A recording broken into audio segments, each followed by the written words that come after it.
I am Luke Skywalker. I'm a junior at the University of Virginia. And it's a Thursday afternoon during final exams.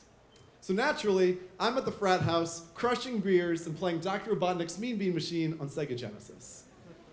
So what's set up to be a stellar afternoon of stale beer and dated video games and fart clouds is suddenly taken on a more adventurous path when Dave and Kyle, at that mystical level of day drunkenness, walk in the front door and turn to me and say, "Yo, Breezy," that's me, "we're gonna put on seersucker suits and go crash Mike and Lynn's black tie graduation gala.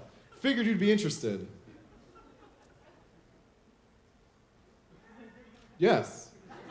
Yes, I am. So a little annoying character background for you all. Dave and Kyle are they're the ones who invited me to tag along on Seersucker. They're older fraternity brothers of mine. Mike and Lynn are their best friends and roommates. Mike's also an older fraternity brother. Lynn, his longtime girlfriend and just an angel. So Mike and Lynn are attending this black tie gala tonight with all their peers and professors and deans, celebrating the fact that they've just earned a master's degree in accounting. So party's gonna be off the chains. So Dave, Kyle, and I put on our blue seersucker suits and bow ties, which naturally we all have, and head out on like this quest, like a hero's quest. Like Star Wars, actually. Now stay with me here. Look at it. I'm Luke Skywalker on the desolate Tatooine, the frat house. And R2-D2 and C-3PO, Dave and Kyle, come up out of nowhere and offer me this vague notion of going after this princess, Lynn, who's at this black tie gala. Hello, the Death Star. And once we're there, our plan is pretty much just to fuck with Mike, Darth Vader. So this is literally the plot of Star Wars: A New Hope. This story just got interesting. Okay, so our three heroes embark out on our quest and quickly run into another frat bro, Ben, AKA Ben Kenobi. So Ben runs on home, puts on his own seersucker suit and bow tie, which naturally he has, and comes to join us on the journey. So now we've got Obi-Wan Kenobi with us. This metaphor is fucking unreal. Okay, so the four of us, we don't just head straight to the gala. Every great hero's journey involves a more winding road. And our road takes us to the corner, which is essentially like UVA's Mos Eisley. There's three nerds in the audience. Okay. So just like Obi-Wan, Luke, and the droids go to Mos Eisley to go to the cantina to get help traveling to Alderaan, help in the form of Han Solo and his Wookiee co-pilot Chewbacca, we are all going to the corner to go to the bar Biltmore to get help traveling to the gala, help in the form of tons of alcohol. Frat life. So once we're there, all in blue seersucker suits, we start getting a lot of questions, right? A lot like the stormtroopers asking around about the droids. So I Jedi mind trick everybody and tell them that we are UVA's newest a cappella group, the Blue Man Troupe. Clever, so clever. But what you don't get is that UVA is fucking crazy for a cappella. We love three things: bourbon, Thomas Jefferson, and instrument-free top 40s. So we're at the bar, singing songs. We're really getting into this Blue Man Troupe thing. I mean, a cappella is infectious. So naturally, we're gonna stay in character as the BMT when we hit the gala. So to help with this, two more fraternity brothers have joined us, Eli and Kurt, and they're gonna act as our managers. So yeah, we're at the cantina and just picked up Han and Chewie to help us with the logistics of the journey. Seriously, are these parallels starting to freak the fuck out of anybody else? What, you all had friends growing up or something?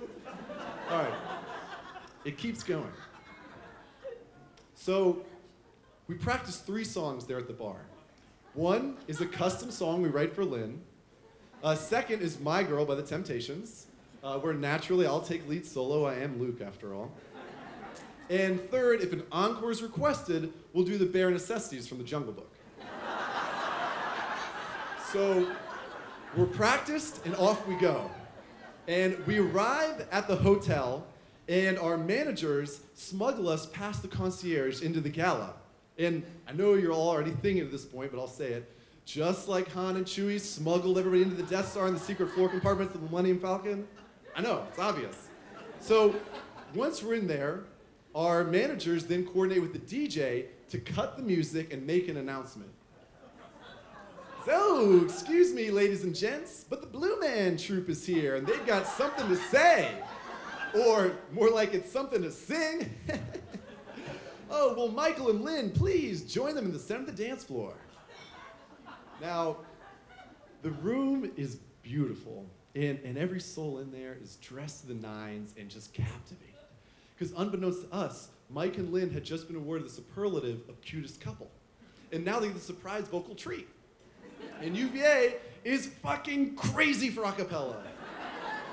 Our very own a cappella group, the Hullabahoos, was featured in the movie Pitch Perfect. So, the cutest couple join us in the center in front of all the grad school. And the Blue Man Troupe just gets right to it. Each of us dropping to one knee and harmonizing to Lynn. Will you marry Mike?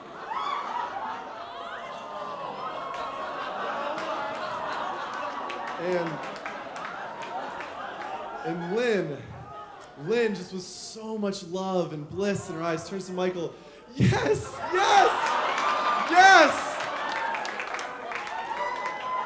To which Michael replies, I had nothing to do with this.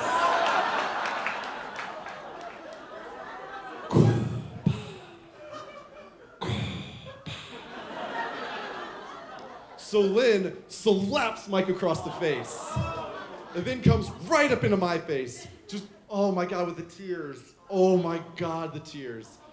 And she's just sobbing right here. James, why?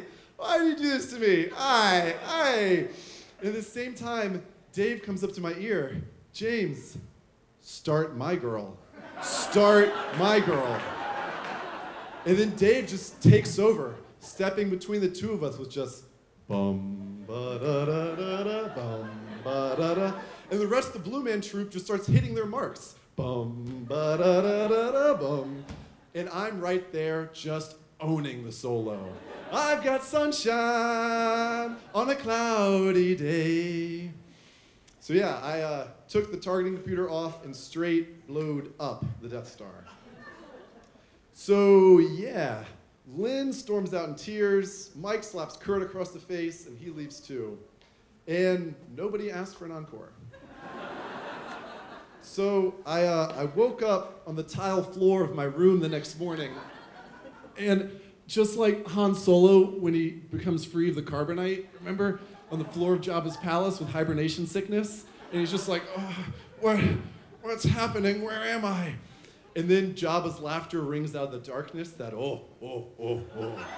And for me, that laughter was just like remembering parts of the night before, because Han and I just had the exact same reaction, just like, oh, fuck me. And so I call Mike and Lynn to apologize. And they weren't upset with me at all. They were furious with the droids and tickled to death that I'd even picked up the phone to call. Luke was just so likable. And some months later, Mike redeemed himself and all of us with a real proposal to Lynn. And the do-over worked. She said yes. And now they're all married and shit now. So let's recap. Darth Vader redeemed in the end. And all of the friends who were on the journey are bonded stronger for it. So this is the plot of Star Wars, people. And I am Luke Skywalker.